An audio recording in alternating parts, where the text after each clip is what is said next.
All right, I'd like to call this special meeting of the West South Milwaukee School Board to order. Suzette, could you please call the roll? Yes. Mr. Keller. Here. Mrs. Carr. Here. Mr. Yuschek, are you on Zoom? Yeah, I see that. I'll come back to him. Mr. Burns. Here. Mrs. Kaiser. Here. Ms. Deal. Here. Mr. Sickich is excused. Mr. Yuschek. Connecting to audio. President Lee. Here. And I'll wait for Mr. Yuschek. And is Mrs. Justin on Zoom? I don't see. I don't see it either. Okay. I'll mark her excused and Mr. Yuschek is on Zoom. Here. He's muted.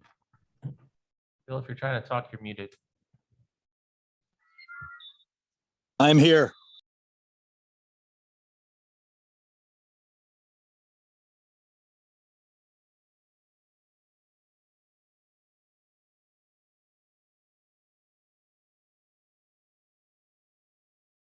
In discussion, but I want to start out with public comments on this. So do we have any public comments for people here in person? No public comments here in person. So is anyone here in Zoom who would like to make a public comment to the board? Could you please put your name in the chat?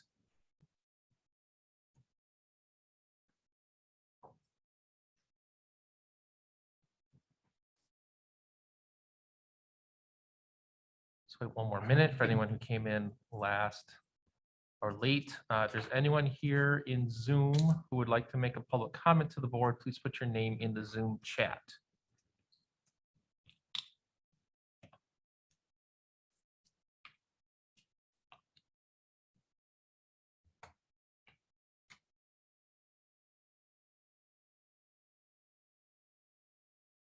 All right, well, seeing none, I will close public comments. And we'll move on in our agenda to item number 4, which is our action item for this evening, 4.1, which is our facility master plan community survey. Dr. Lexman and school processions, please. Yeah, thank you. So we have Steve Eichmann and Bill Foster are available on Zoom. And I have to do, let's see, survey draft 17.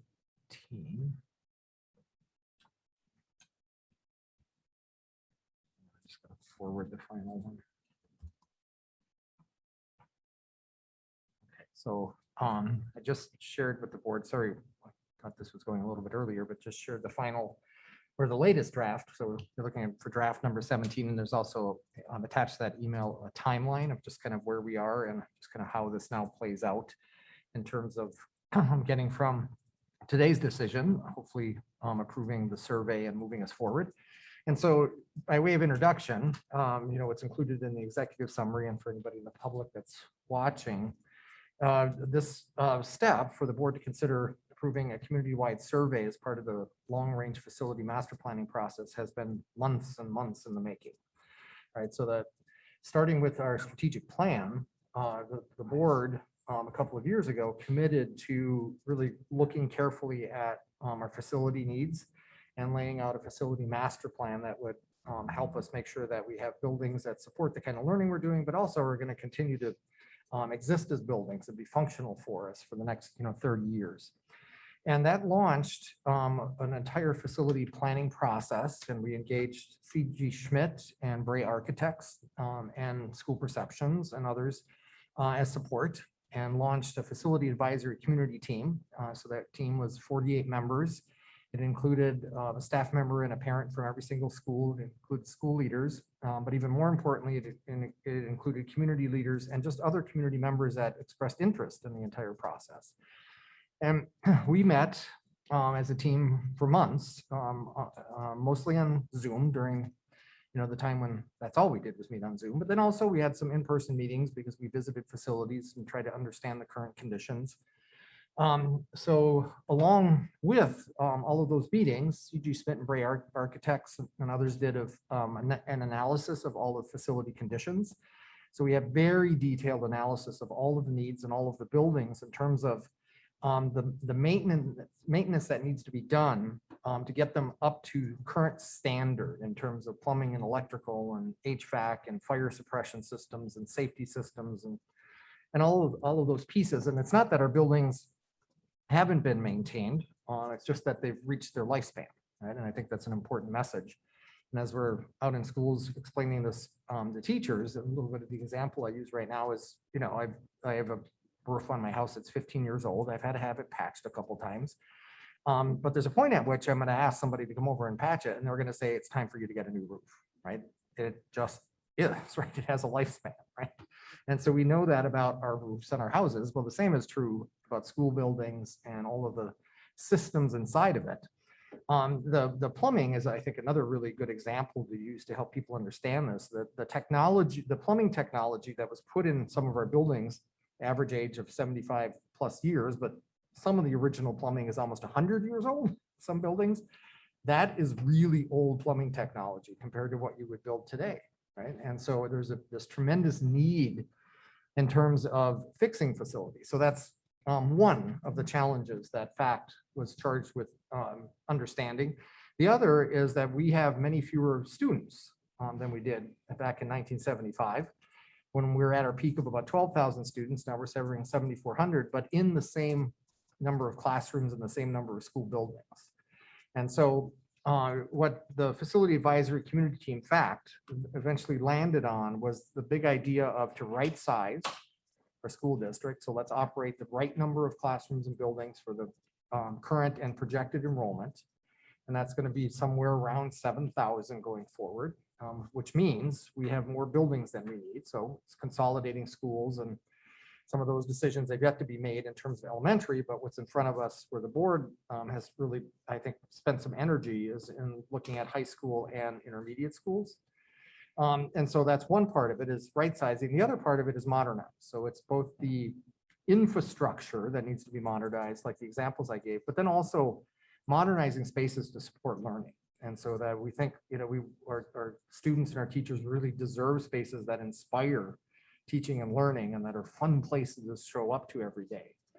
And so that's what the FACT kind of sent forward to the board, this idea of right size and modernize. And our board, and everybody for the board, you all know this, but a good number of hours, so 3 workshops and another meeting, special meeting tonight, understanding everything FACT went through, understanding all of the various reports and the analyses, and then giving some guidance on the development of a community-wide survey.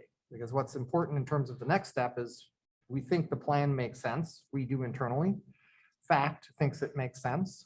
The board at this point has given kind of the green light, thinking it makes sense. But now we need to find out if the community thinks it makes sense. Because ultimately it's a question of the community to ask to help to pay for it. And so that's the phase we're in this evening. And we've done twice conversations around the survey. And so with that, I don't know, Steve, if you have any other introduction, or Bill, what is in front of you in the survey is the areas in the document that are highlighted in yellow are the things we talked about last when Bill was here, and that's where changes have been made. And so we just wanted to highlight those for the board, but we think it's in pretty good shape. So I don't know, Bill or Steve, if you wanted to add anything there.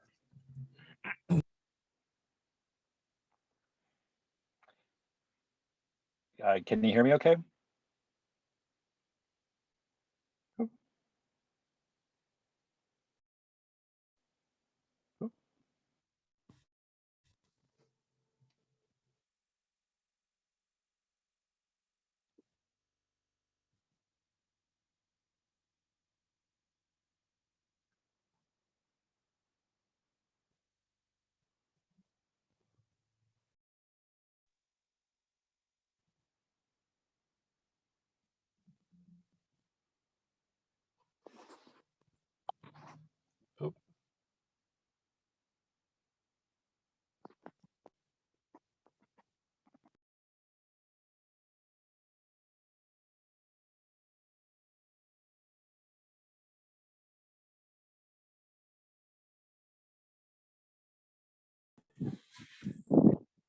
go ahead.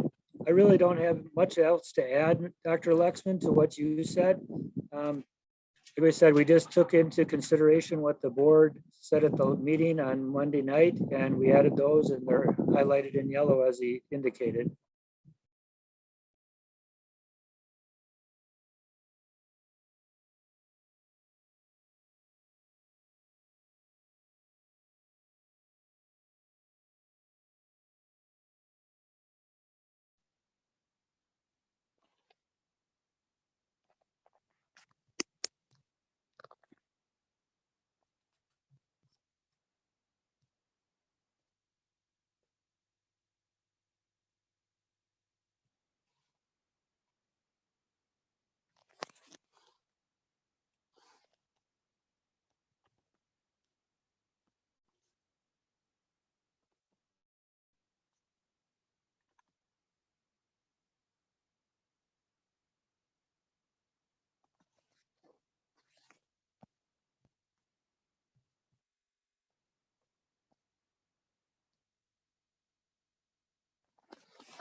Recording in progress.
Steve, are you able to hear us?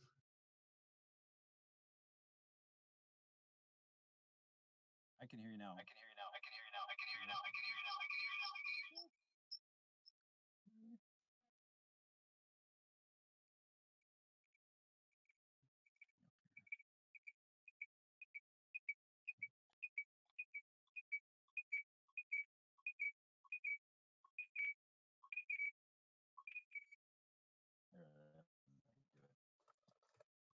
Is that better?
Bill, can you hear us?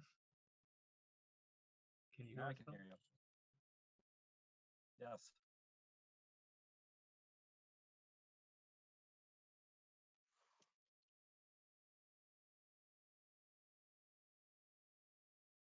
I apologize. Go ahead.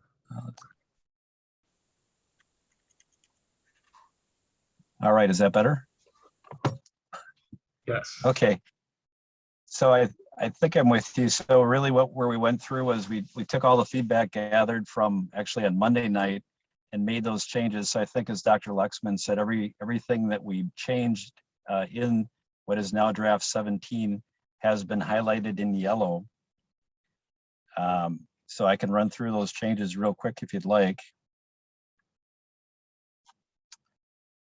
Bring this up here. So on the second page, there was a request to be able to reach out and establish relationships with folks that have a past relationship with the district. They might be a graduate of themselves or a grandparent in the district. So we're able to fit that into page 2.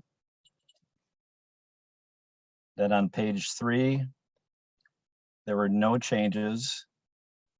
The only change on page 4 was that we added a plus sign because the average age is actually a little bit more than 75 years.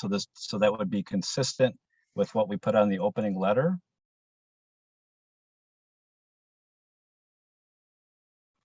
Then on page 5, what we changed there was just in the phasing table, when will the projects be completed? And the choices would either be in phase 1 or phase 2. And then we actually simplified and said basically at the high school level, our plan is to create one comprehensive high school.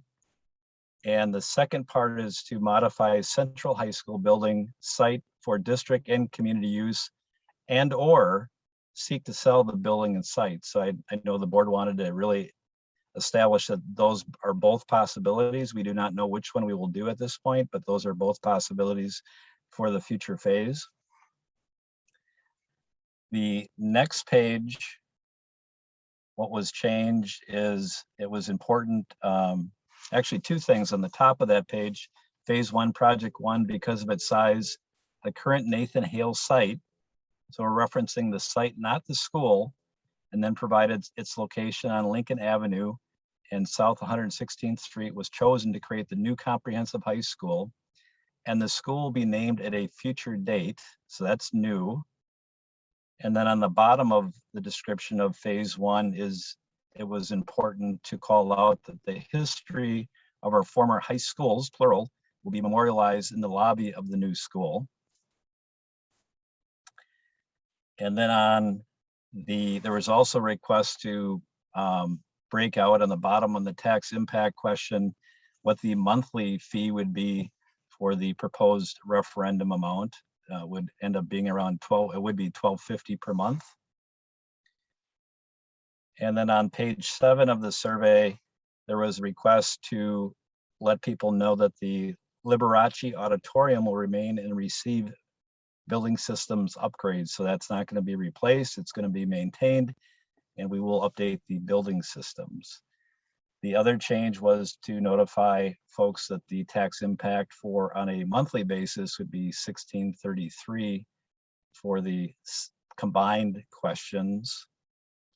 And on the very last page of the survey, we just confirmed that we would hold a community informational session on October 4th at 6 p.m. at the West Milwaukee Intermediate Auditorium. Those were the changes that were made.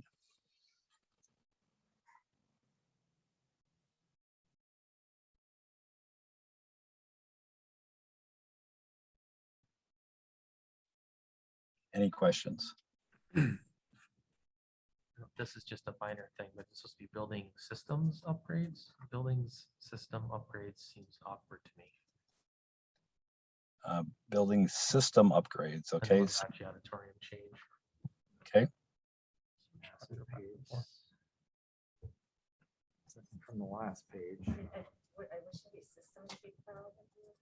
Yeah, so Bill, rather than it says buildings with the S, should it be building systems? Yes, I removed the S. And added an S. Okay.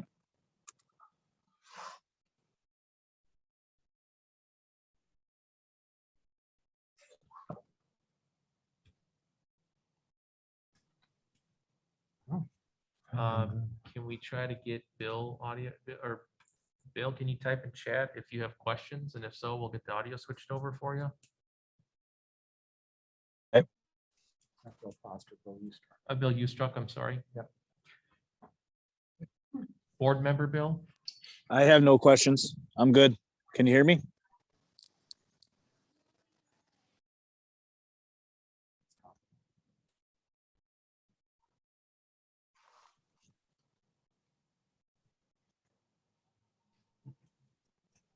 Oh. No question. No questions. Okay. Okay. All right, so if we have no questions, then I would entertain a motion. Move to approve. Second. Moved and seconded. Any last minute discussion? If not, all those in favor? Opposed? And Bill, can you put, Bill said aye. Yep. Okay. All right, so that passes. All right, thank you very much. Thank you very much, Bill and Steve, for all your work on this to get this survey put together. I guess now we just wait and see what the results are. All right, All right. Thank so you. With that, we'll move on to our workshop for this evening, item 5.1. Facilities Committee, Retiree, Medical and Pharmacy Benefits for age 65 and over. Ms. Windler. All right, thank you very much. We have a whole crew tonight, so everybody's gonna work their way over here. Bill said, let's go, and it grinned is what he said. There's a couple of chairs over here too. Jessica or Jill wants to. Well, I think we have room. Okay, I don't fight, but, you know, We don't want to rub it off I'm on not us. anybody. All right. We don't want no babies over here. Oh, sure, yeah, absolutely, that would be great. And then I'm gonna.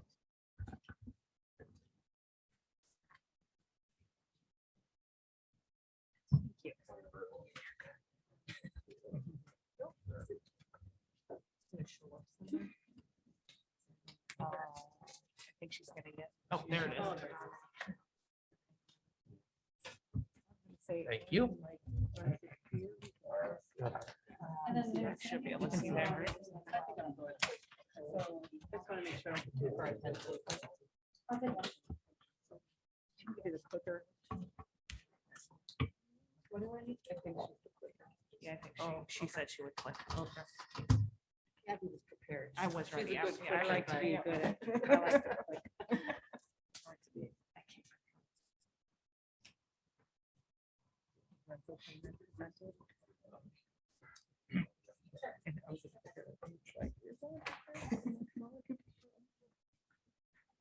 They're gonna unmute themselves, okay? And then we're gonna- Okay, beautiful. Alright.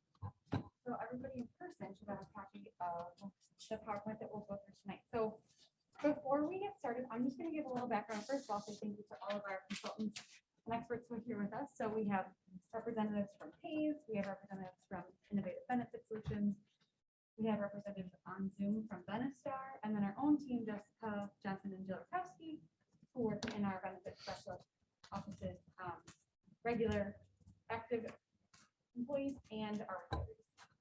So together, with all these brains in the room, we put together a really great proposal. I think that truly is a win-win for our retirees and for our school district. So to give a little background on that, and they'll go through and introduce themselves as each of them kind of speak throughout this presentation. I'm going to start with just a little bit of information on where we currently are. So we've talked about a few times that we have a very expensive retirement plan, and we're 99% out in the state of Wisconsin for the expenses for retirees on a per pupil basis.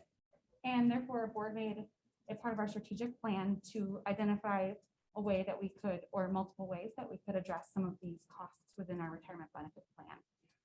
So the proposal that we'll look through tonight is for retirees who are 65 and over on our health insurance plan. So this does not affect those people who are not yet 65. It will once they reach 65. And it is not a change to the benefit language, meaning when somebody could retire or anything like that. It's simply a change to the plan when somebody would turn 65. And that would be either when they turn 65, or if there's a family, if there's a retiree and a spouse, when both of them turn 65 as well. So that's the group that this is affecting that we'll talk through tonight. And then currently, just a little bit brief information on what we currently have. So we work with WEA insurance, and that's for our active people and for our retirees. So they maintain the WEA insurance as they work through retirement. However, when a retiree turns 65, they maintain their WEA plan, and it becomes a secondary plan to Medicare. And thank goodness we have Medicare experts here tonight, because not all of us are, and it's an incredibly complicated topic. So a retiree, when they turn 65, will stay on the WEA insurance, but it becomes a secondary plan, and it's not a supplemental plan, which is what both of these options are that we'll present here tonight. So these options are supplemental or Medicare Advantage plans. Our current WEA plan functions as a secondary plan. And those are two different things, and Dawn will talk through those tonight. So I think at this point, I'll turn it over to Dawn and Kathy, who will get started on our Thank you. presentation. I think this is on.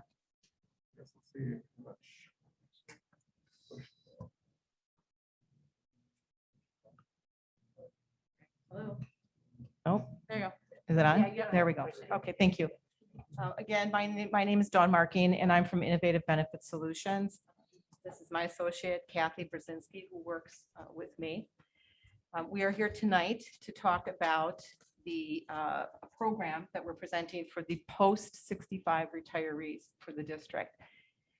Beginning on slide 3, if you want to get me to 3. Okay, who we are.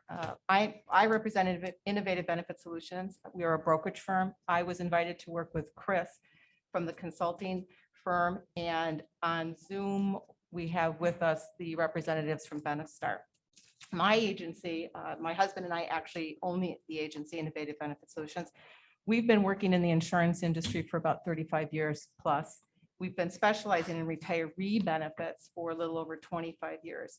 We, in fact, back in 1995, working with an administrator out of Iowa and an insurer, developed the first post-65 carve-out program for employers, both in the public and private sector, allowing them to take that retiree population that they had and carve it out from the active population. So we've actually been working in this retiree industry since 1995. I've actually been working on the school district or with the school district since 2005. We currently have the pharmacy benefit program for the post-65 retirees here at the district. Venastar, who works with us in the administrative service area and who would be working with us on this account, they are a nationally licensed third-party administrator founded in 1975. They have, like us, been working in the retiree marketplace since the early 1990s. They currently have retiree health plans with over 1,400 plan sponsors throughout the United States. They administer over $300 million in premium annually, and they do work with both public and privately held companies, unions, city and government entities, educational organizations, and religious organizations. The current, as a little bit Caitlin had mentioned, the current enrollment structure that we have. Prior to reaching age 65, the retiree remains on the WEA program. Once a retiree reaches the age of 65, they stay in the WEA medical insurance program, and they move into what is she had mentioned, a secondary plan. With that secondary plan comes the current Humana prescription drug program. So they have WEA for medical as a secondary payer to Medicare. And then they have our fully insured Humana pharmacy prescription drug plan. The secondary plan for those age 65 and older cover the balances left by Medicare. So if you are covered under Medicare, for example, for Part A, which is hospitalization charges, inpatient hospitalization charges, Medicare has an upfront deductible. Then they also have daily co-payments depending upon how long you're in the hospital. They also have skilled nursing co-payments. So under the WEA program, the charge would go into Medicare. Medicare will process their share, and those balances that are left over come over to the WEA, who pays those balances in full. Works the same way on Part B, which are all outpatient charges, outpatient physicians, standalone clinics, standalone MRI facilities. Those are outpatient Part B charges.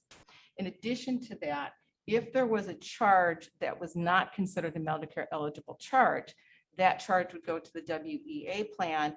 That charge, if it's an eligible expense under the WEA plan, would then be paid, and it would apply to the members' $500 or $1,500 deductible, whichever plan they're enrolled in.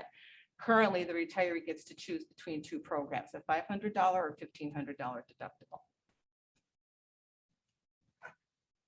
What we are proposing this evening is a Medicare Advantage program.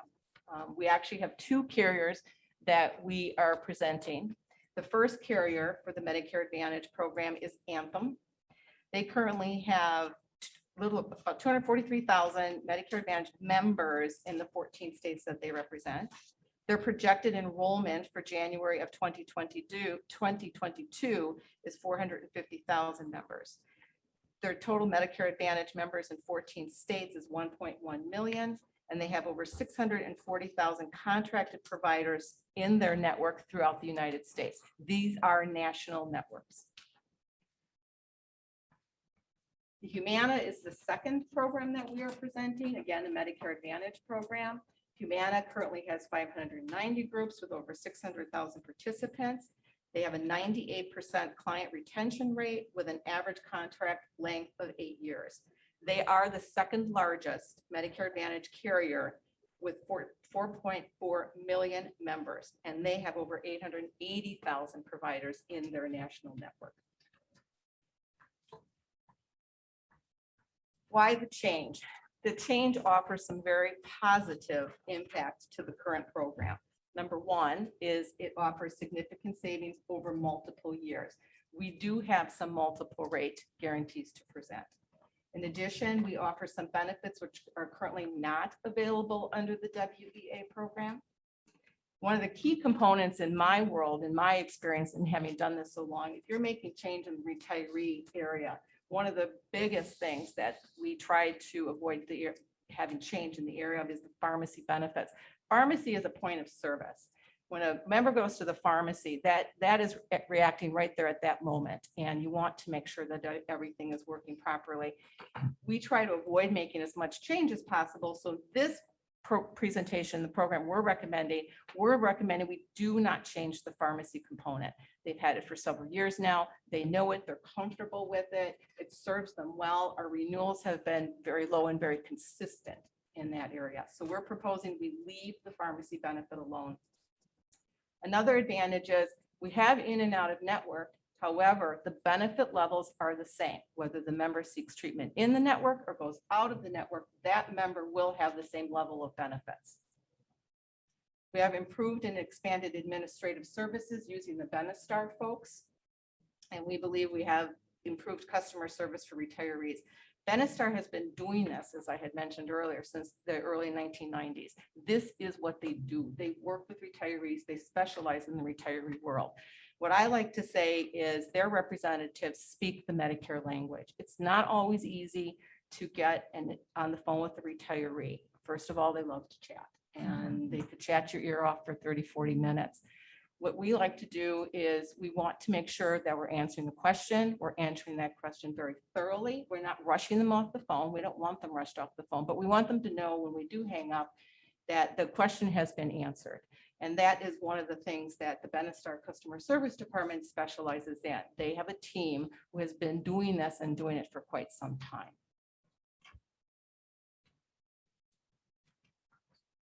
The premiums that we are proposing. So currently the WEA medical component is a monthly cost of $174.58. The Medicare Part D pharmacy plan, which is the Humana program, that is the renewal rate for 2022. That is $156.18. So total monthly premium for 2022 per retiree is $330.76. The Humana Medicare Advantage, we would use Anthem for the Medicare Advantage and Humana for the pharmacy.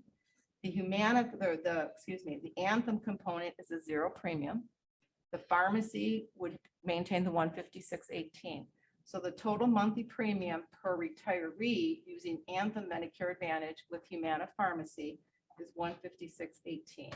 That offers a savings of $174.58 per retiree per month.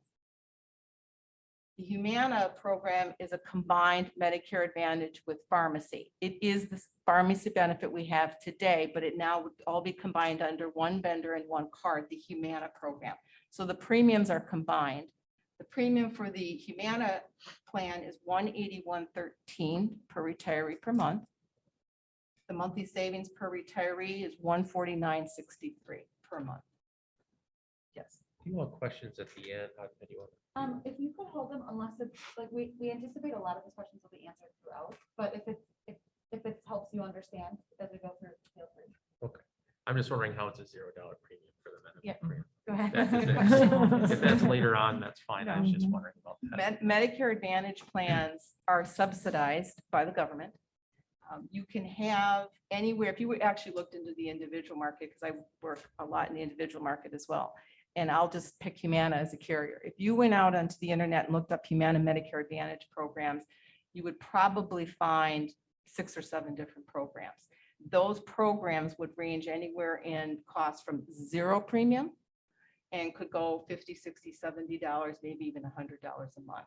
What the premiums are based upon is the subsidies received from the government and then the plan designs themselves. Okay, so it's based on the benefits essentially they're getting, and then the Correct. government saying, well, And the government if these subsidizes benefits Medicare are here, Advantage. we'll give you this Yep. much money towards that. Correct. Okay, thank you. We do have proposed multiple year plan rates. Humana or Anthem, excuse me. They are going to guarantee the 0 premium for the first 2 years. So for 2022, the medical premium, or excuse me, 2023, the medical premium would remain at 0. The Humana pharmacy program, what they have said is they would not offer us a 2nd year rate guarantee, but they did give us a rate cap. So what they're saying is for 2023, we could go 0, but we will go no more than 170.16. So the premium in the 2nd year with the Humana and the Anthem would be $170.16 or less, depending upon that pharmacy renewal. In 2024, Anthem is offering a not to exceed $18 premium. So again, it could be 0, it could be 10, 15, but it would not be more than 18. The pharmacy program is not offering a rate guarantee in the 3rd year. So I had no way of projecting what that cost would be, but we know that the medical component wouldn't exceed the $18. The pharmacy program here, the Humana program, and we've had it since 2005. So in 21 years, the average renewal over that 21-year time frame here at the district has been a negative 0.0019 on the pharmacy component. We've had years with no increases. We've had years with increases. We've had years where we've made small change to offset some increases. We've had decreased premiums. So, but over the 21-year period that we've had the pharmacy program here, we've actually averaged a negative 0.0019. We do negotiate when the renewals come through. So I'm not uncomfortable with not having that 3rd year rate guarantee. I don't see suddenly walking in the door and we're looking at a $30 rate. For the Humana, the premiums are combined. They are offering a 2nd year rate guarantee of $186.30 and then a 3rd year rate guarantee for $199.97. And the WEA premium that we have there listed today is the $323.32. We had talked all about the history of WA trust increases for this particular group at all later in the presentation. Go ahead. You can ask. Okay, so, when we're talking about rate guarantees, stuff like that, I've myself been burned by switching insurance companies with a great rate the first year, maybe even the 2nd year, and then that's when all the fancy bells and whistles go away and you're just a regular customer at that point, and then you pay full price. So for WA, we've been with them for a while. Have we seen standard increases over time? Are they really all over the place? So how are we going to compare what WA Trust has been doing to these new, people basically? I will Yep. speak to that. So as a reminder, I'm Chris Messer, benefits consultant with Hayes Companies. So we're the lead benefits consultant overall for the district. I've probably met most or all of you at some point. get involved here because Caitlin, Jill, and team, Jessica asked us to really perform this analysis. And so part of it, we've had the discussion on what the history has looked like with WEA from a renewal perspective. And I would say that, you know, WEA renewals are generally reasonable. They do fluctuate. I know recently we've had some success there looking at some low single-digit increases. So they have been fair. And part of that is the history, your relationship with them, but a large part of it too is experience. But I guess I'll shift over to Dawn as well on this, because when you're looking at Medicare now, we're generally looking at a large pool, Oh, yeah. right? So maybe you can speak to that, because we have seen fair renewals, but we certainly haven't seen averages of negatives. And so maybe Dawn, you could speak a little bit to that, and then the pool for Medicare related rates. One of the advantages from the very beginning, when we developed the program that we did back in 1995, was you were in most instances, employers' retiree populations are small. And when I say small, 500, 600, 700, maybe 1,000. You move them into some of these retiree programs that we have, and you're talking, I mean, if you look at the previous slides, you're talking 500,000, 600, 800 million, 1.1 million members. You become part of that pool. Your retirees, 600 and count, 700 and count, are standing just like that. They're standing at 600. You would be moving into a pool that has over 1 million members. In addition to the pooling factor, where you're in with a much larger pool, you have to take into consideration the subsidies you're receiving from the federal government. Medicare Advantage plans receive subsidies. Your plan today is not receiving, I'm guessing, a subsidy from the federal government, where these Medicare Advantage programs do. So you combine the larger pool with the subsidized programs, and we have a much lower impact when it comes to the retiree renewals that we have each and every year. Is that helpful?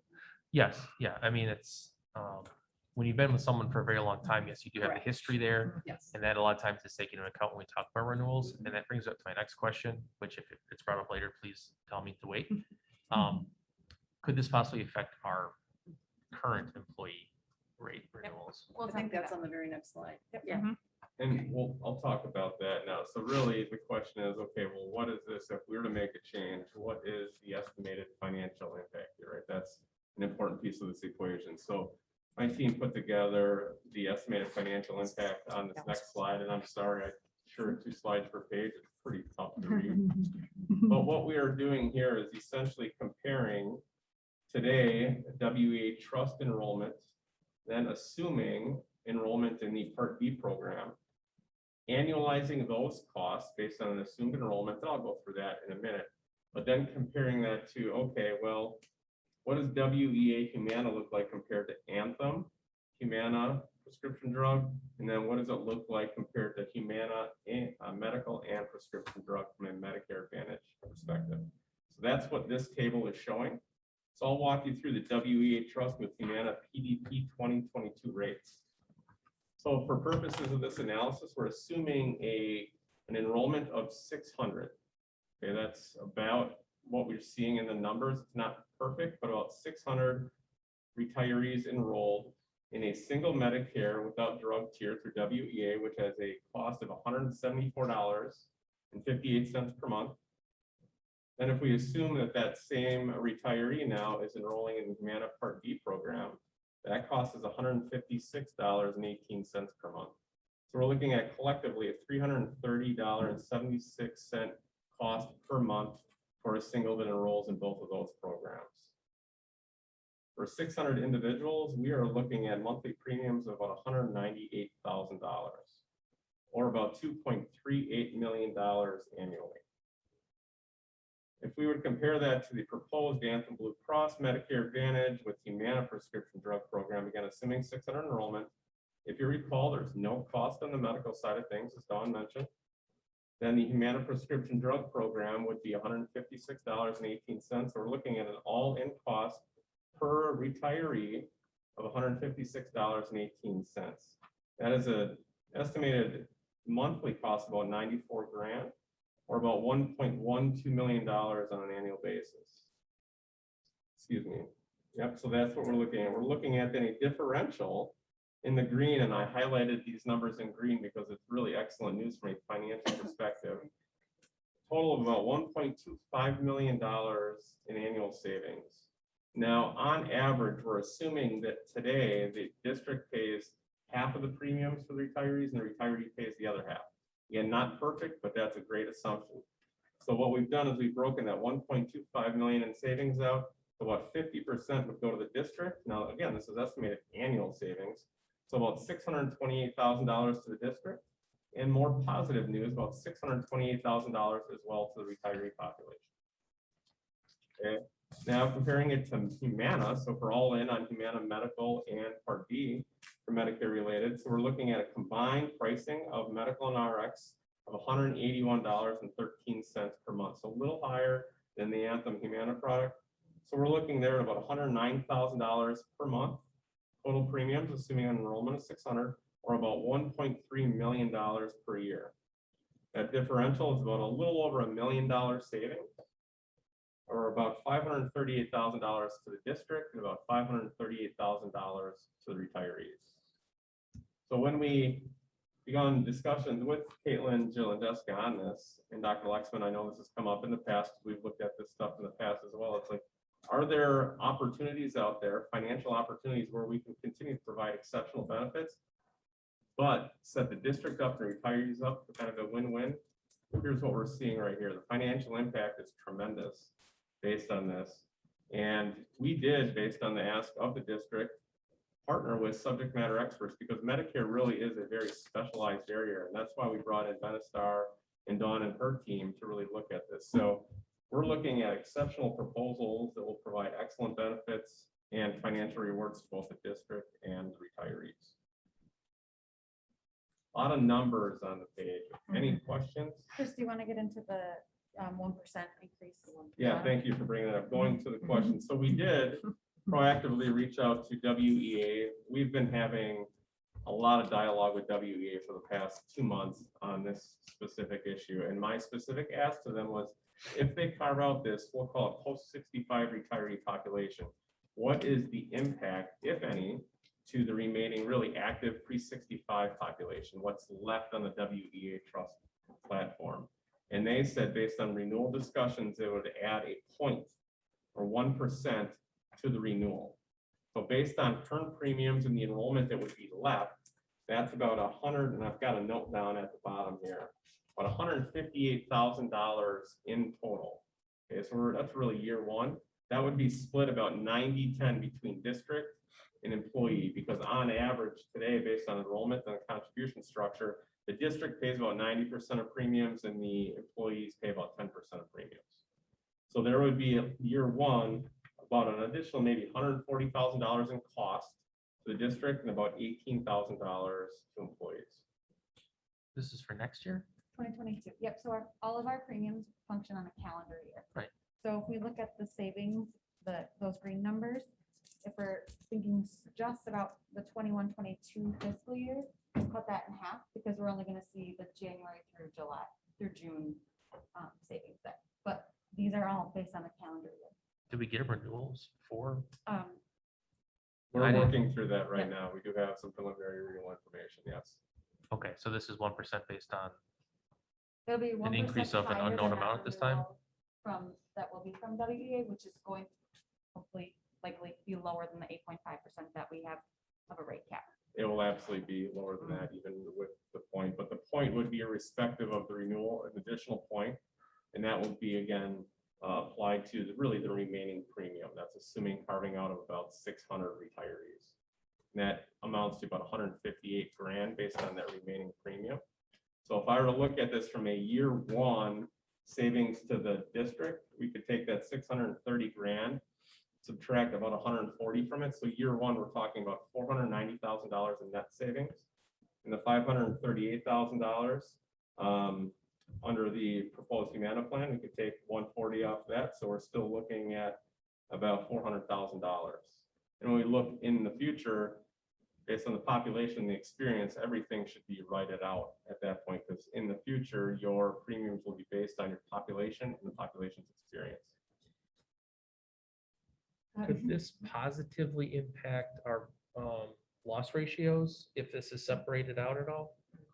So that's why there would be an increase. So digging into that a little bit more. So typically speaking, when you're looking at retiree populations on a group health plan, there are typically two distinct populations. One is the pre-65 population. That population does not have Medicare's primary coverage. So usually pre-65 retirees on their own, their loss ratios are well above 100%. Conversely, with post-65ers, Medicare's primary, the plan is secondary. The loss ratio is usually below 100%. And I believe in this case, it was 80 or 90. So there's positive experience being removed from the plan, hence a slight increase. I see. Okay, thank you. You're welcome. Sorry, a lot of No, questions. good No, question. good. excellent Good questions. I questions. appreciate you asking.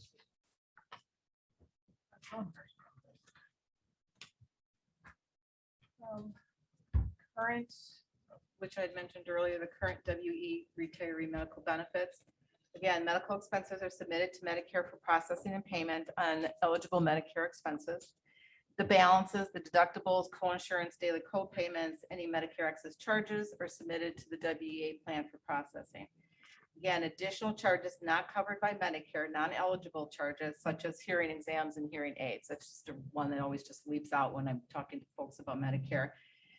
If it's an eligible expense under the WEA program, the WEA plan would take those charges and apply it to the members, either their $500 or their $1,500 deductible, and process accordingly. Under the Medicare Advantage programs, under both the Anthem and the Humana program, the programs are, the core program is identical in nature. The members, each member would have a $500 calendar year deductible. So the member would use inpatient, outpatient, won't matter. It's one $500 calendar year deductible. Whichever services come first, the member satisfies their $500 deductible, and they're done.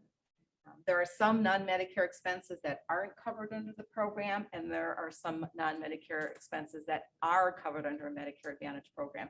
And we do highlight some of those benefits on the following pages. And a lot of these benefits are some that aren't even available today. On slide 13, this is a general overview of what's not paid by Medicare. If you went out to Medicare.gov and you said, what's not covered by Medicare, this is what pops up. Long-term care. Long-term care is not covered by Medicare. Dental insurance, dental care is not covered under Medicare. And I'm talking about routine dental care. Obviously, if you're in a car accident and there's damage done to natural teeth, that is a medical expense. It's eligible under Medicare. Eye exams related to prescription glasses. Again, routine eye benefits are not available under Medicare. Cataract surgery and glasses are covered under Medicare. That is a medical condition, but routine eye exams are not covered. Dentures are not covered. Cosmetic surgery is not covered. Acupuncture is not covered. Hearing aids and exams and fittings for them are not covered, and routine foot care is not paid by Medicare. And this is a sampling of what is not paid for by Medicare.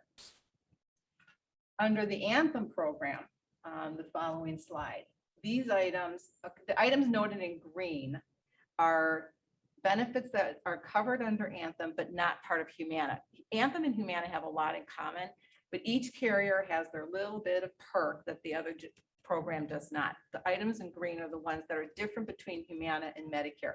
All of the items are the same under both Medicare Advantage programs.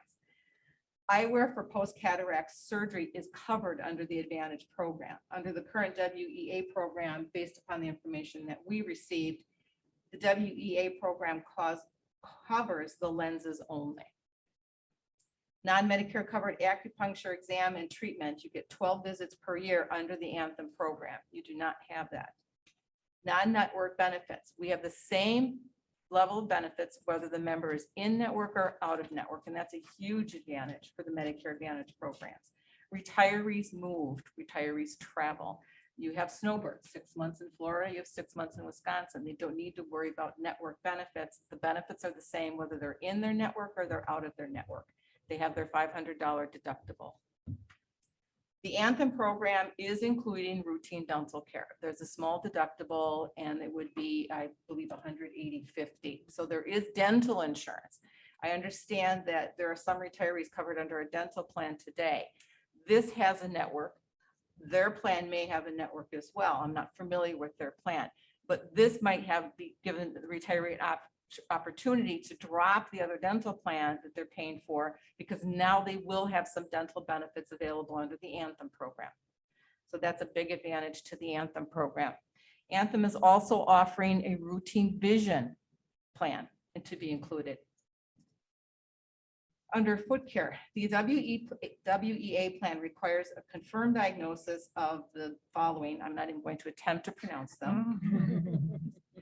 This plan covers the diagnosis and medical or surgical treatment of injuries and diseases of the feet, such as, and then it lists out all of the others. So you're getting additional foot care benefits under the Anthem program that they do not have today.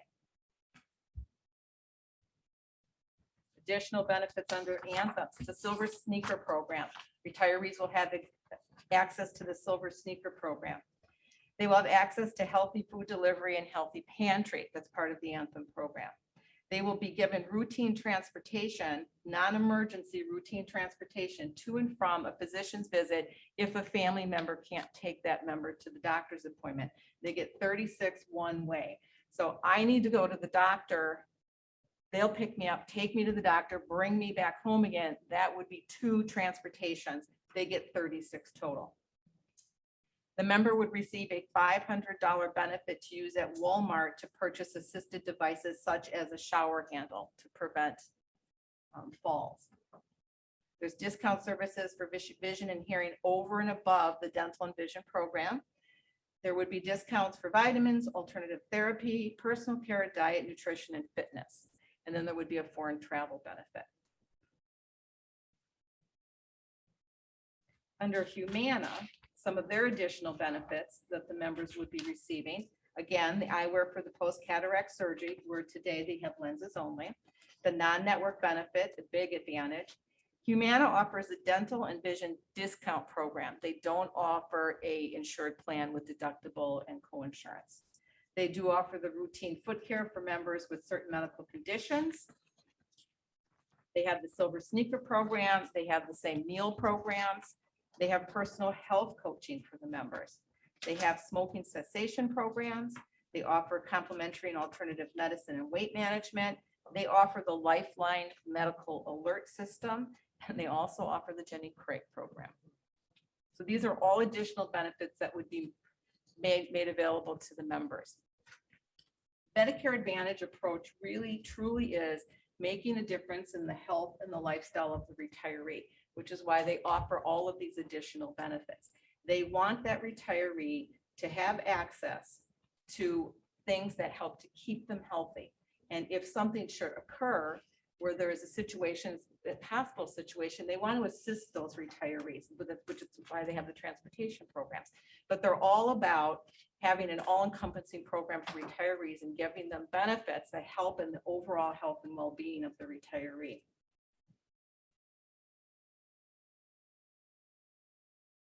Are there any questions on that? 2 noted differences when I went through some of the information with Kathy. Anthem does not have a lifetime limit on inpatient stays for mental and nervous conditions. The Humana program has a 190-day lifetime limit. I can tell you that the 190-day lifetime limit is the standard benefit, both in Medicare Advantage programs as well as Medicare supplement programs. Anthem is enhancing their program by removing that limitation. I did notice, and I'm not sure if I'm correct, but we saw Medicare includes 100-day skilled nursing care. Both Anthem and Humana are providing the same benefit. I believe your plan today, once that 100-day skilled nursing benefit is exhausted under Medicare, so the charges are going to Medicare, balances left over come to the WEA plan. Once that $100 that 100-day is exhausted, I believe your plan offers an additional 60 days of skilled nursing, which would then apply to that member's $500 or $1,500 deductible. Those are probably the 2 biggest differences that I've noticed.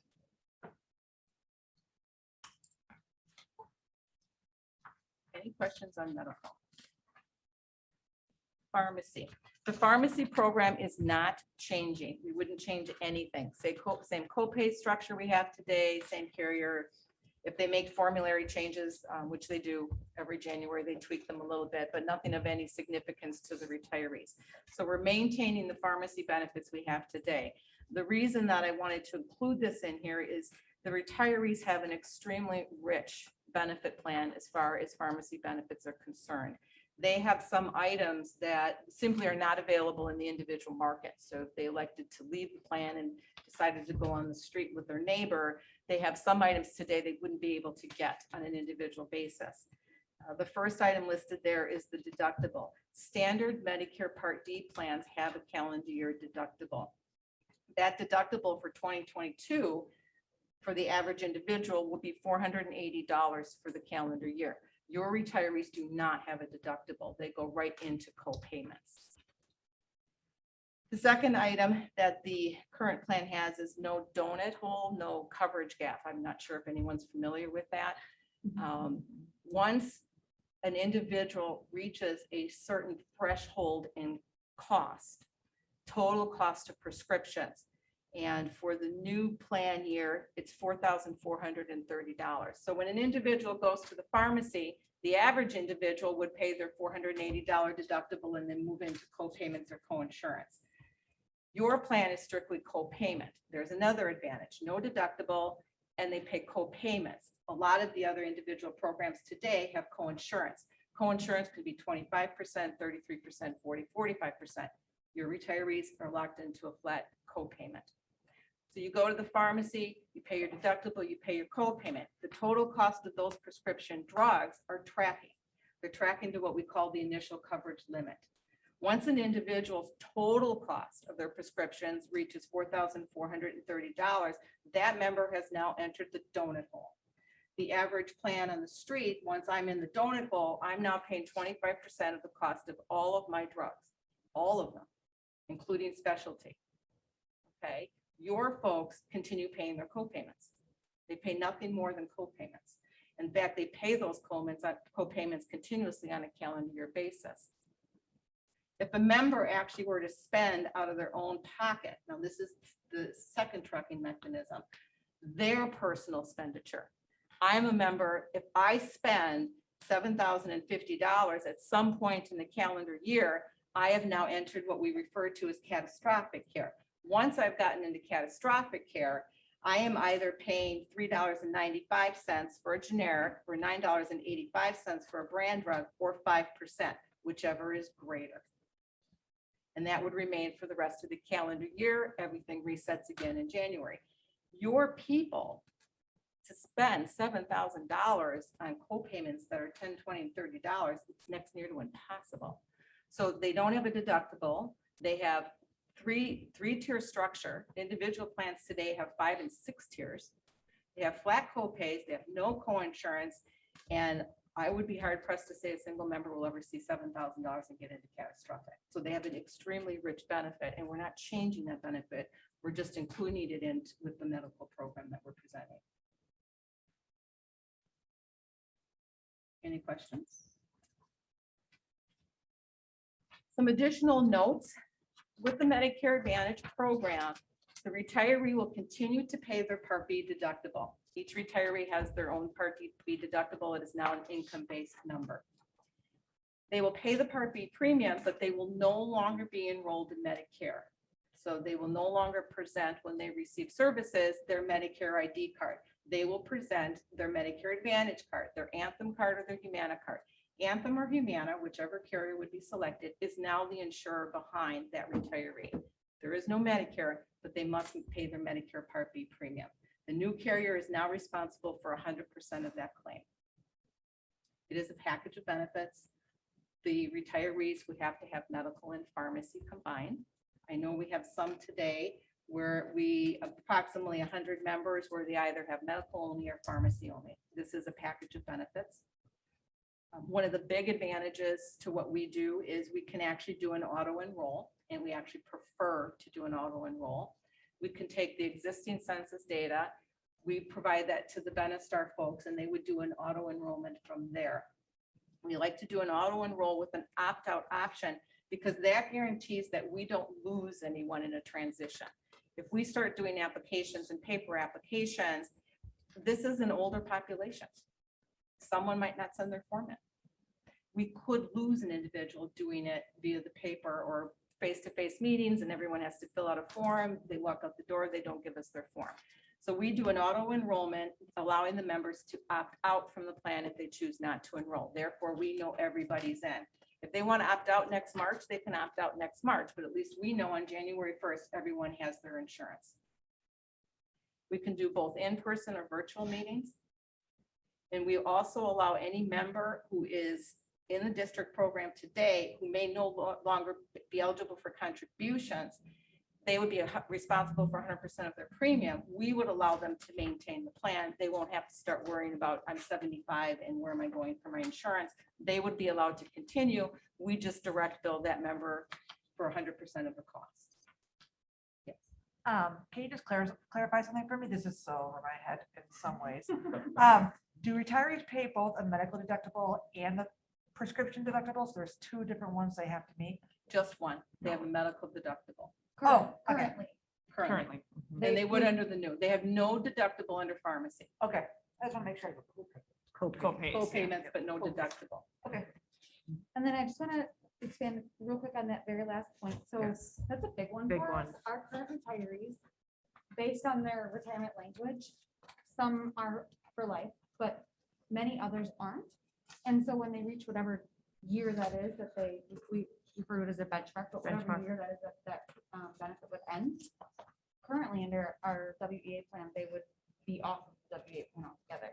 With under one of either of these plans, the Anthem or Humana plan, they could maintain it on this plan for life as long as they're paying 100% of the premium. So that is a big difference between our existing plan with WEA and either the Anthem or the Humana plans. Because they're getting an advantage under this program that once they leave this and go into the individual market, they would not have. So you mentioned this is a combination plan. It's required that they are enrolled in both medical and pharmacy. And for pharmacy, if someone was enrolled only in pharmacy currently, they're not paying a deductible. And they're not paying a premium, right? They're paying a premium. They're paying a premium for the pharmacy? Yep. Okay, so, but they would have to pay more conceivably if they want to keep it, if we move this route, because they have to pay medical and pharmacy together. So it's That's right. cheaper. It's actually cheaper. Oh, just Humana. So if you look at the chart on slide 8, so page 4, this is the 2022 premium chart that shows that if somebody in 2022, say we had the WEA insurance in 2022, and they just were on the pharmacy, their premium would be $156.18. With Anthem, you can see if we switch to Anthem in 2022, the premium would be the same, no premium for medical. If we were with Humana, their premium would be a little bit higher than correct, at that point, because it's the 181.13. You're getting the medical as well. Correct. Right. Correct. Basically, their medical. But there must be a reason they're not on our medical currently. Maybe a spouse's medical, they're underneath or something else.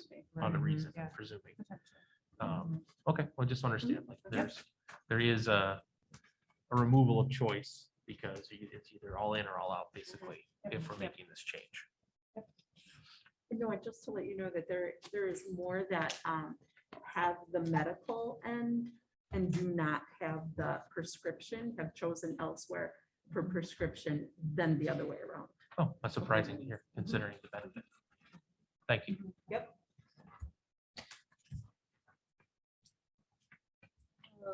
Venastar, and Venastar is on the phone or Zoom if there are any specific questions. But anyway, Venastar is one of the organizations we work with in retiree benefits, and they would be providing all of the administrative services. I personally believe that one of the biggest advantages, besides lower premium, some better benefits for our retirees, lies in the area of the administrative services with Venastar. As I said earlier, it's what they do. And they're very good at it because it is all they do. I've been working with Venastar for 30 years now. I get a team assigned to me, and I can say that that team has not changed. It's the same individuals I've probably worked with for the last 10 or 12 years. And I believe Mark Grace, who I work very closely with, even mentioned to me that last year during COVID, I've lost a lot of my regular team members with a lot of the vendors that I work with. They decided to retire or they decided to do something differently. The Venastar team did not lose a single individual during the 18 months that we've been going through all of the issues with COVID. So I still have that core team. We would have a core team assigned to the district. And there are 2 levels to that team. There would be the level that I equate back to myself, and I would equate to Caitlin. And then below each of those individuals, there are 2 or 3 other members that I equate to my associate Kathy and to the ladies here. And I've been working with Jill for a while now.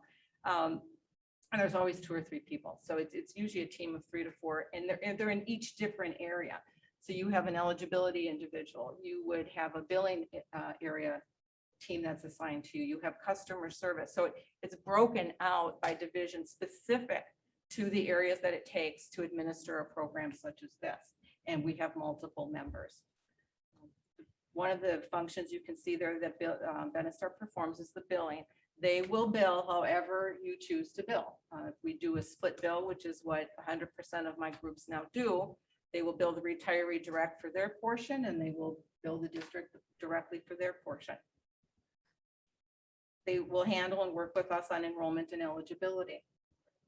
They work with communication. They do a very good job with communication. One of the reasons I like working with them on communications is that it is their responsibility to stay compliant with CMS, the Center for Medicare and Medicaid Services. That's their job.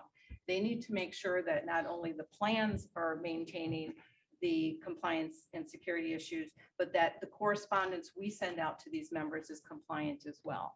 So they work very closely with me, and then again, would be with Caitlin and her team on all correspondence that goes to the retirees. And they do all of the mailings for us. And there's no extra charge for the mailings. There's no extra charge for the billings. That's all included in their services. And as I'd mentioned, they have an account management team that I just absolutely love working with. And then they do have a toll-free call center that is for the retirees. It's specific to your group of retirees. And as I'd mentioned and outlined there as well, they work very well in customer service with retirees. It's what they do. They know how to handle that phone call. So that's one of the, I think is a big advantage to this program, is the component that Venastar brings to the table, because I think the retirees will have a very good customer service experience. And I think this team will find that a lot of the day-to-day tasks that they're doing today will be handled and quite efficiently with Venastar.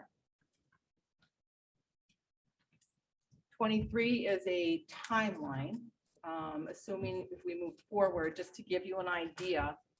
Our goal is always to have the ID cards in the member's hand before January 1st. January 1st is a holiday, so there's no mail. So it's always the goal to have the retirees have those ID cards in their hands before January 1st. And this is the timeline that we outline to kind of keep us on track for doing that. There's a lot of correspondence and education that goes into this. There'll be several correspondence or mailings that would go out to the retirees, announcing what's about to take place, announcing meetings if we do meetings, announcing if there's virtual. So there's a lot of correspondence that goes out to the retirees. We probably give them more than they care to, but more in this area is a lot better than less. We want every retiree to be comfortable with the program. We want their questions answered. There's nothing, I've been doing this long enough to know there is nothing worse than an unhappy 75-year-old. Any questions? Yes. I'm learning. Is there an additional cost to using Venastar within the district, or is it covered via like the savings we'll make as making the changes? There is no additional cost. The numbers that we have presented include all of Venastar services. okay. There are no additional bills to the district. Okay, thank you. You're probably thinking as you're going through this, like, where's the catch? Yeah. Because everything is just a great and better benefit. And to me, like, this is the only catch. Like, it's just gonna be a lot of work on the front end Yeah. to implement. But, you know, we'll do it, and it'll be a smooth transition. And we have some really great, you know, team members here working with us. And ultimately then that Venastar piece is additional thorough communication that our retirees will be receiving. There's only so many of us, and so many of, you know, there's one Jill, and she's answering so many questions, and then you get a Venastar team. So truly, that is it. In addition to everything else we've talked about, a huge benefit for our retirees, and they're Medicare experts. So That's the big advantage for Venastar, and I don't know enough about WEA to speak to it, but as Caitlin says, Medicare is a very complex plan. It is not easy. And the customer service people at Venastar, that's what they specialize in. They know how Medicare works. They know how each of these plans work, and that's their job, and that's what they're focused on. And I think retirees will find that the communication in the customer service area at Venastar goes a little bit smoother when you have someone who really knows what they're talking about when it comes to the Medicare program.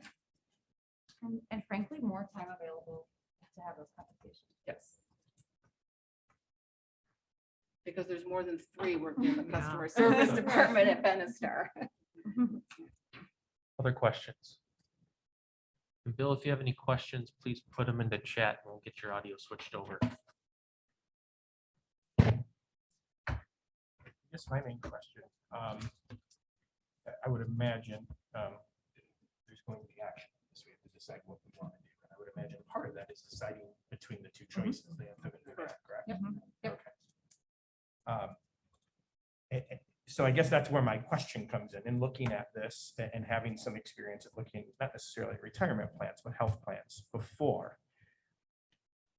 To me, the Anthem plan looks like probably the best plan from top to bottom. I think it just offers a bit more in terms of service. Also a better cost. So I guess not really a question. I guess that's more of an observation in terms of looking at the information that's provided. That seems to kind of stand out to me. Our team had similar thoughts too, as we discussed this a number of times. And really in kind of every aspect, not even if you put cost as the last priority, all the other benefits seem to be greater with Anthem. So we have similar feelings. on that. Exactly.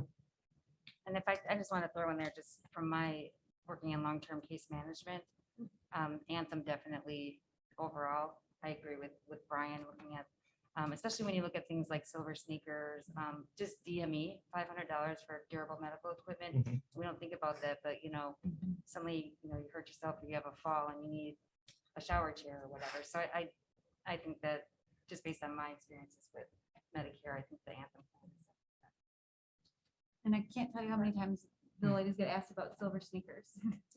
I'm telling you, they're gonna love it. And my mom, Figure yes, it out. my mom uses hers and loves silver sneakers. The other one too is hearing aids. Yeah. Anthem covers, a Ridiculous, it's large not covered. portion of that, which is key for them. Mhm. And it's on an annual basis too with Anthem.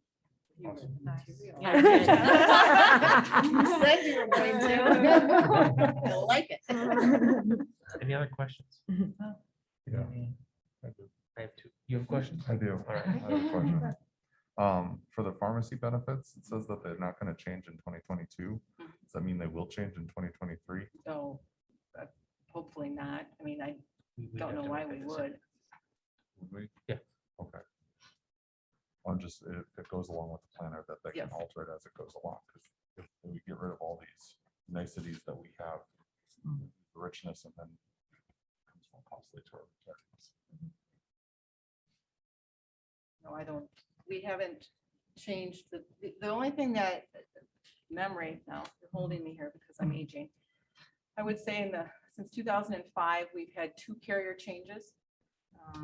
I believe we began with Aetna, and then we made a carrier change to Express Scripts, which offset a substantial increase.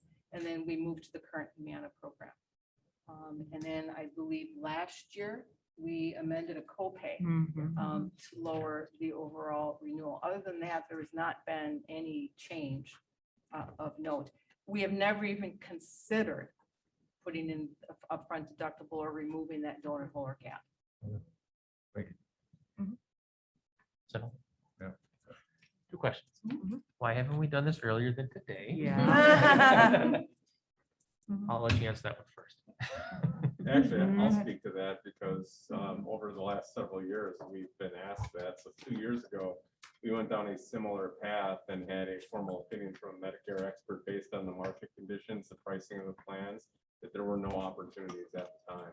Oh. And so we communicated that with the district, we communicated then. And I know it's become a priority. It's kind of risen to the top, so we re-explored it. That's why we engaged Venastar and Dawn's team here. Now you're looking at the market conditions and they look very favorable. Okay. My other question is regarding their savings. So we've already earmarked some funds in our fund 10 for long-term changes to our post-plan benefits. And I was wondering if we might want to take some of the savings that we're going to be seeing and additionally add that towards that long-term goal. Yep. And that's just a suggestion, not a formal action in any way, shape, or form. Yep. So yeah, that's one of the pieces that we'll talk through in the next month. We'll, on September 13th, I believe, is the Monday that we'll go through our annual budget hearing. And we'll present a balanced budget at that time. So it's really the savings that we're going to see. And again, divide by 2, if we're talking about 21-22 fiscal year. Those are above and beyond. And so we have, a number of options, what to do with those savings. And as I was making a list, that was one of those things that on my list as well, that made a lot of sense because we already have these expenses in our budget for retirees. And now it's just sort of in a different way. if we want to put on Right. there. I mean, we're saving money here. The long-term plan is to adjust it. So we're just hopefully saving a lot of money over time. We'll take a big chunk of money to get there. So, I wasn't going to say $10, but if we can save hundreds of thousands of dollars and put that towards that end goal that we're earmarking, I think it will get us hopefully a long way towards we're doing. And I'm sure Hayes is probably also helping to figure out what that number actually ends up needing to be before we can figure out what that might be. Any other questions? Is there ending or? I was just gonna say thank you. I think my husband sells insurance for a living and I don't understand half this. And I live with them, and so I thought you guys did a really good job of Thank you. really presenting this in a way that we could I could go through the PowerPoint ahead of time and kind of understand what was going on. So I do appreciate that. Thank you. Thank you very much. Thanks for joining on Thursday night. Yeah, for sure. So this is coming forward on the 13th then? Yep, Is there final thoughts or anything?